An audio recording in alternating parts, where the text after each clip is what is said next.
হাজী সাহেব হজ করে আসলো, হারামে দেখে আসলো, নববীতে দেখে আসলো যে আজান দিয়ে 10 মিনিটের মধ্যে সালাত পড়ে নিচ্ছে।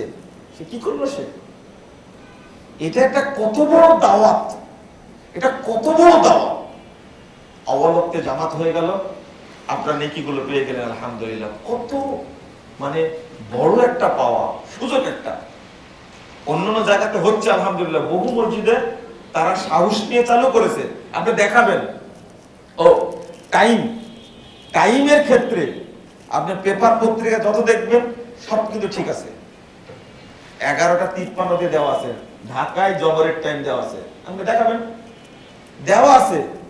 আমাদের চারটেটা শুধু আপনি যে কোনো পত্রিকায় দেখবেন সালাতের টাইম, ওই টাইমটা দেওয়া আছে। তা আমরা অবলক্ত সালাত পড়বো। শুধু আসরের টাইমে বেঈমানি করেছে তারা, কিন্তু ফজরও ঠিক আছে, আবার কি জোহরও ঠিক আছে, মাগরিব ঠিক আছে, সব ঠিক আছে, আসরের টাইমে গিয়ে বেঈমানি করেছে। অন্তত জোহরটা দেখান।